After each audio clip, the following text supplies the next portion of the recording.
This is my battered shrimp with the spirit of Mountain Dew. Charot. So yun yung aking niluto for dinner. So para makaluto kayo niyan, syempre bumili muna kayo ng hipon sa palengke. Dahil sobrang mahal niyan, bumili naman kayo ng kalahati o 1/4. Bahala kayo kung magkano at ilan ang gusto nyo. So ayan, nakaready na po yung ating mga ingredients.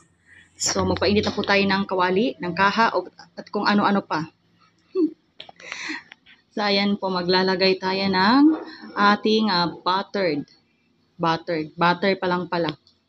Yan yung butter, no? Kakabili ko lang ng butter kasi hindi talaga ako gumagamit ng butter. So, yan po. Special ko yung butter na yan. Butter na pang papayat. Charot. Sana all may butter na pang papayat, no? Dapat may ganun yun. Meron ba? Ayan. So, lagyan natin ng konting mantika na mas malakas pa yung ihi ng aming pusa kaysa dyan. Kaartihan lang talaga yan. Tapos, yung ating butter. So, bumili na po talaga ako ng butter para dyan sa hipon ko na yan. Para may pang-cooking show. O, diba? Sana all, may pang-cooking show. Yan. Ihalo-halo lang, no? Yung butter at mantika. Ano naman ganun? Kasi pareho lang magkalalabasan. Tapos yung ating bawang. Maraming bawang. I love bawang. Ang bango-bango ba niya? Sobra. As in. So, maingay yung background ko. Maingay ba? Bakit pag naghahalo-halo, yumuyog-yog yung buong body ko? Yung buong body ko. Yumuyog-yog, pati yung pesngi. Yumuyog-yog din. Ayan, so ako pa yung nagluluto ng dinner kasi yung asawa ko nasa labas, naglilinis. So binilisan ko na yan, pinas-forward ko na rin. Para mas mabilis siya maluto. Mabilis kami makakain ng dinner. Ayan, so ilagay na natin ang ating hipon. Ayan, so ayaw po ng asawa ko ng mga ganyan-ganyan, no? Kasi hindi daw po siya nabubusog, kaya magtanggal-tanggal pa siya ng balat. May choice naman siya, pwede naman niya kainin yung balat. Pati yung crabs, ayaw din niya, kasi mas marami daw yung tapon kaysa dun sa kinakain. So, bihira lang po talaga makabili niyan. Pag may mura-mura na binibenta sa palengke. Sa ako bibili. Yan kasi no choice na siya, kay pinagtimbang ko na agad-agad.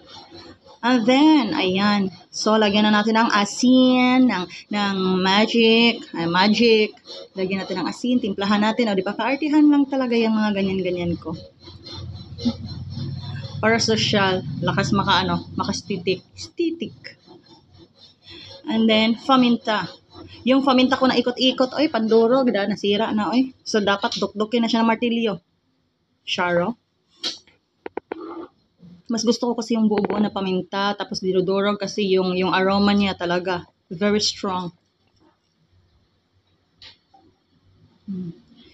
And then yung ating Mountain Dew, dapat Sprite kasi wala kaming Sprite, so Mountain Dew na lang. Sabi pa ng asawa ko, inubos ko ba daw yung Mountain Dew? Sabi ko hindi. Sabi ko yes, inubos ko. Sabi niya ininom ko. Sabi ko hindi.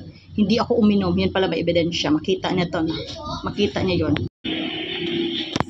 So, habang nagpapakulo po tayo nun, so, magawa na tayo ng ating sausawan. Yan po is homemade ko po yan. Siling pakurat daw. Tapos, syempre, yung ating sausawan talaga is may bawang at saka asin. Kasi habang nagsasawsaw tayo, kailangan natin kumain din ng bawang pang anti-high blood, charot. So, yan, ready na po. Hindi ko na siya nilagay sa bowl, no, dyan na para social. So, yan na, ready to eat na. Hindi ko na binidyo yung pagkain namin. Baka makita nyo kung gaano kadami ang naubos namin. Thank you!